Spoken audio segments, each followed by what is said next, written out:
نحمدہ و نصلی علی رسول الکریم ما بعد اعوذ باللہ من الشیطان الرجیم بسم اللہ الرحمن الرحیم واذکر اخا عاد اذ انذر قومه بالاحقاف وقد خلت النذر من بین یدیہ ومن خلفہ الا تعبدوا الا اللہ انی اخاف علیکم عذاب یوم عظیم قالوا اجئتنا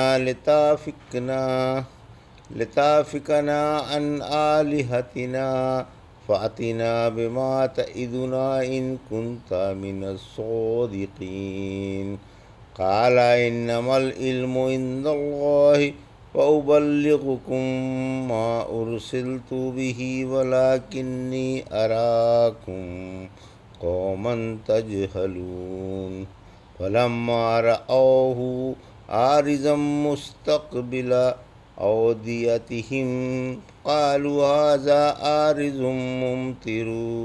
ممطرنا بل هو ما استعجلتم به ريح فيها عذاب أليم تدمر كل شيء بأمر ربها فأصبحوا لا يرى إلا مساكنهم كذلك نجزي القوم المجرمين۔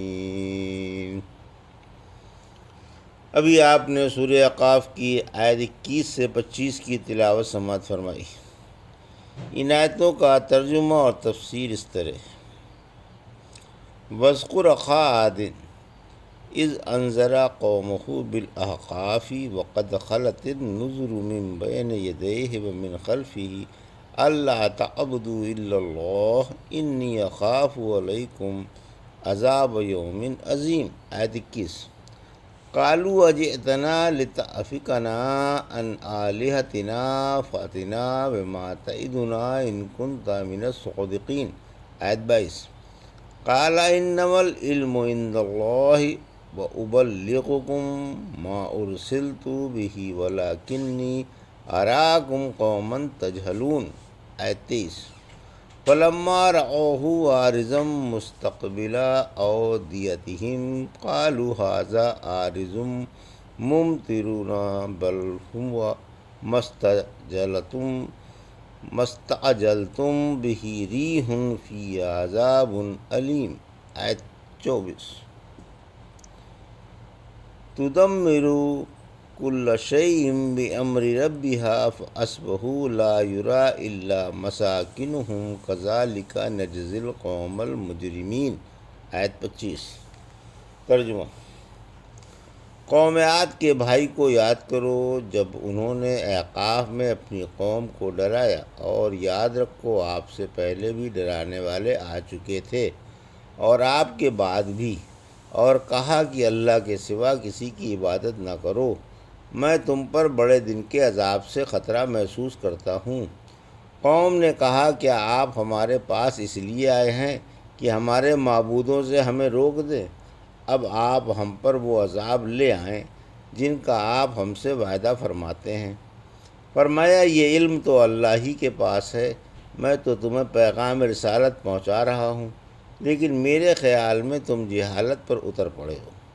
پھر جب انہوں نے بادل کو اپنے میدانوں کی طرف آتا ہوا دیکھا تو کہنے لگے اسی بادل سے ہم پر بارش ہوگی، بلکہ یہ وہ عذاب ہے جس کی تم جلدی مچا رہے تھے، یہ ہوا ہے جس میں درد بھرا عذاب ہے جو اپنے رب کے حکم سے ہر چیز تباہ کر ڈالے گی۔ آخر وہ ایسے ہو گئے کہ ان کے مکانوں کے علاوہ اور کچھ دکھائی نہ دیتا تھا۔ ہم گناہ گاروں کو اسی طرح سزا دیتے ہیں۔ یہ تھا ترجمہ سورہ احقاف کی آیت 21 سے 25 کا تفسیر۔ آیت 21-22: رحمت عالم صلی اللہ علیہ وسلم کو تسکین کے لیے عادیوں کا بیان۔ آپ اپنی قوم کے جھٹلانے سے دلگیر نہ ہوں، یہ تو قوموں کا پہلے ہی سے شیوا چلا آتا ہے۔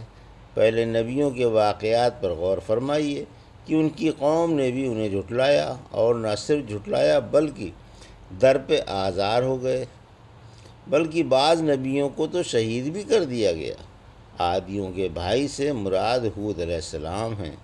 آپ کو اللہ نے عاد اولیٰ کی ہدایت کے لیے مبعوث فرمایا تھا۔ یہ لوگ احقاف میں سکونت پذیر تھے۔ احقاف ریت کے ٹیلوں کو کہا جاتا ہے۔ اس سے متعلق پہاڑ، غار اور حضر موت والی برہوت نامی وادی بھی مراد لی گئی ہے، جہاں کافروں کی روحیں پھینک دی جاتی ہیں۔ ابن ماجہ میں ایک باب ہے کہ جب دعا مانگی جائے تو اپنی ذات سے شروع کی جائے۔ اس میں ایک حدیث ہے کہ اللہ ہم پر اور عادیوں کے بھائی پر رحم فرمائے۔ سورہ احقاف کی آیت 21، یعنی ہم نے نواحی بستیوں میں بھی اپنے رسول بھیجے تھے۔ سورہ فصلت کی آیت 13، اگر انہوں نے منہ موڑا تو فرما دیجئے کہ مجھے تم پر عادیوں اور سمودیوں جیسی کڑک کا ڈر ہے۔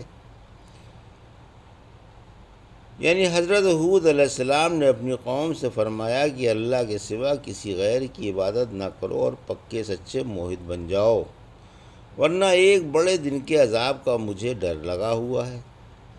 تو قوم نے جواب دیا کہ آپ ہمیں ہمارے بتوں کی تعظیم سے روک رہے ہیں، ہمیں عذاب کی پرواہ نہیں۔